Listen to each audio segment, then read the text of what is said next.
Well, it's been a while since I last posted, and that's mainly due to the fact because it's been cold and wet and windy, and it's just taken such a long time for the plants to get going. So things are just starting to take shape now in the garden, and I thought I'd just give you a quick show round in the walled garden first of all, and then I'll just give you a quick update and show you what's been growing in the polytunnel. Right, I'm going to give you quite a quick tour. So we've got the green gauge that's up currently above us. If you can see the fruits up there, they look really nice. We've got the hydrangeas coming up along the wall here, and I'll just quickly, this was tulips in this section, and there were 800 tulips that I had planted in here, and I dug them all up, which they are now stored around the back of the greenhouse, and I will replant those actually in November. Okay, so the soil is really poor here, so I have decided to plant just plants that can cope with bad sandy soil, but I am working on it and adding organic matter in where I can. So I've got some lavender planted in either side of the path. These are brand new lavenders, so they're going to take a couple of years to get going. More dahlias and some poppies and some amaranthus, sweet peas, sunflowers and Ricinus communis. This, however, looks absolutely gorgeous. I did prune this back again very, very hard, but it needed it, and I'm extremely pleased with how it's turned out. I've got my lilies coming up here, so they'll be hopefully popping up anytime soon. And this is a new cutting patch that I started in the winter. It's just a test patch just to sort of see how things are growing here. And so I've got borage, which the bees absolutely love, and that is ready to cut. So I'm going to be using that.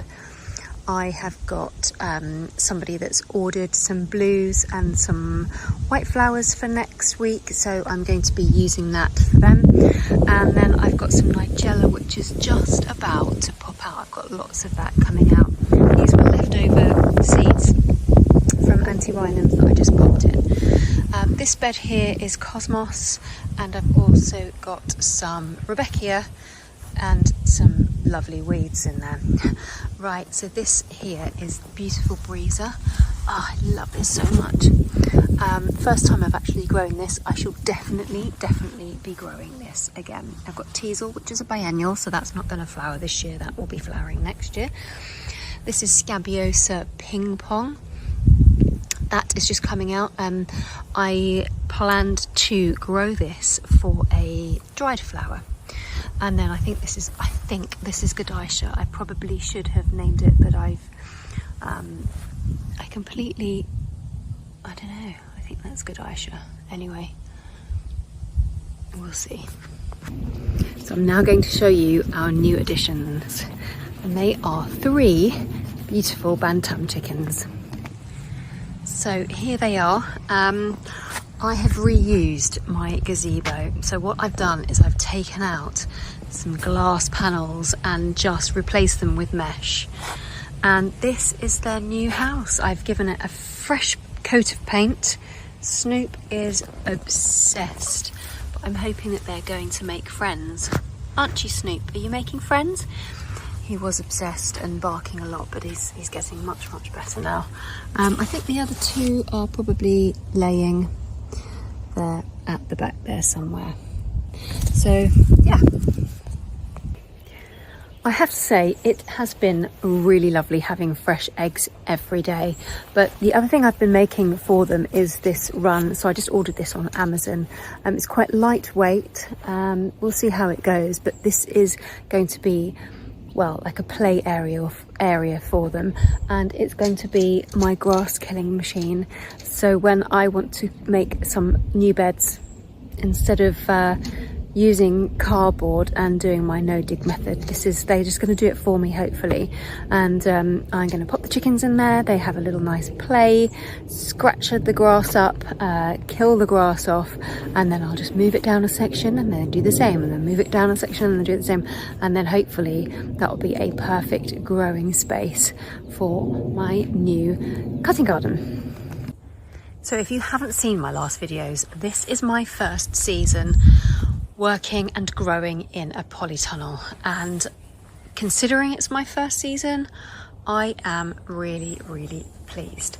I have got growing in here Cerinthe, which is up to pretty much up to my chest in height, almost up to my shoulders, so I'm absolutely loving this. It's such a good cut flower.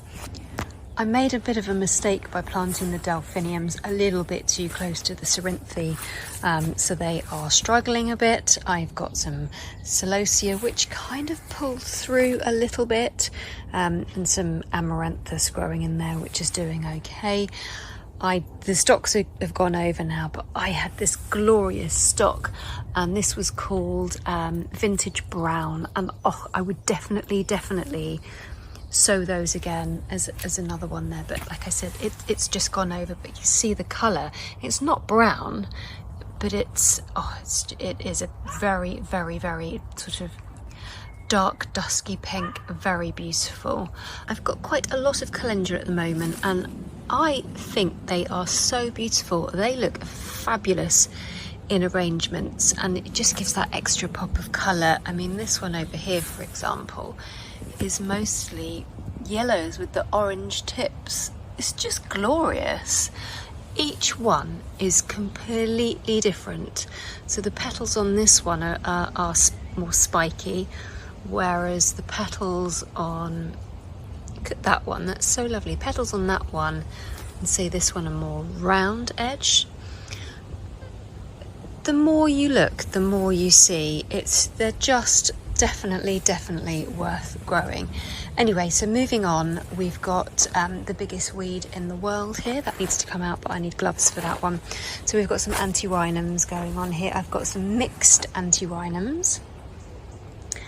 And then I've got some pink antirrhinums onto, this was Dorcas and Rebecca. Oh, I'll just show you here oh, look at that. That's so pretty. These are obviously poppies, and they are the peony poppy. Absolutely beautiful.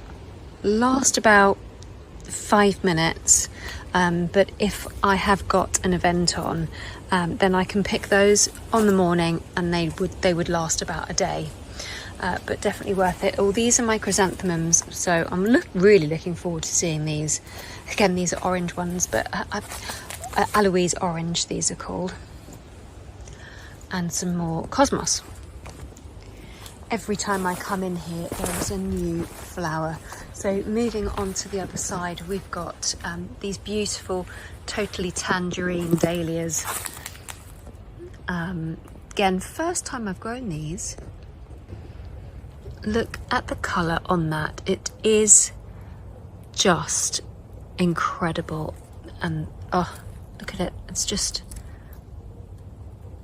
It's insane. It's just so beautiful. These dahlias were planted a little bit later, and then we've got some already in flower here. The tallest one that I've got is actually about my height at the moment, and I think this is Labyrinth, this one. So this was left over from last year, so very pleased that that's come back. Over the other side, we've got some, I think these mixed purples, and some, I think those are Wizard of Oz. And then the sweet peas are just rampant. And I can't even tell you, the scent in here is just unbelievably beautiful.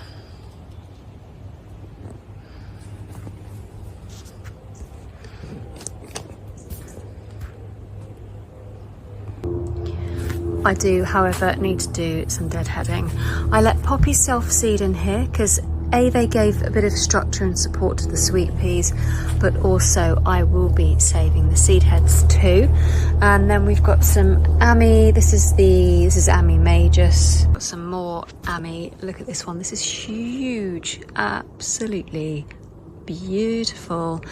And then just behind the Ami Magus, so this one up here, this is the Ami Vicinaga, and that is going to come out hopefully in the next few days.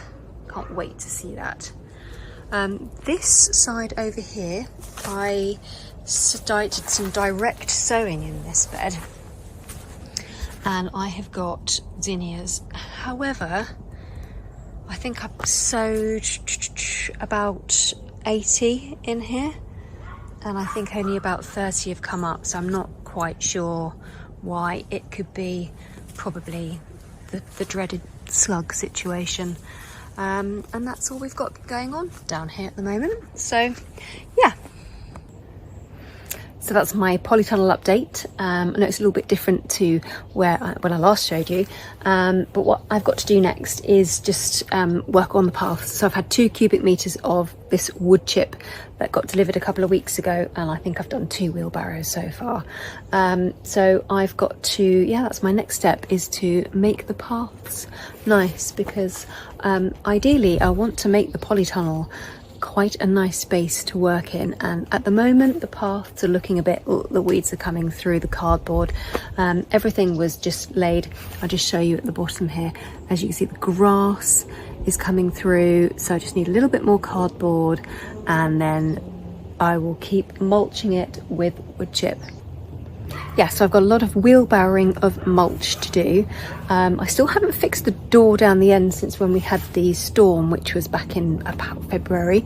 So I need to get on with that. I've had some shelves brought down here, which I can bring down and do some more potting down here. So I need to sort that out. But my main thing that I need to get on with, even before the mulching, is actually just sort out the weeds in here, and I just got to try and keep on top of that. But that's it for the time being.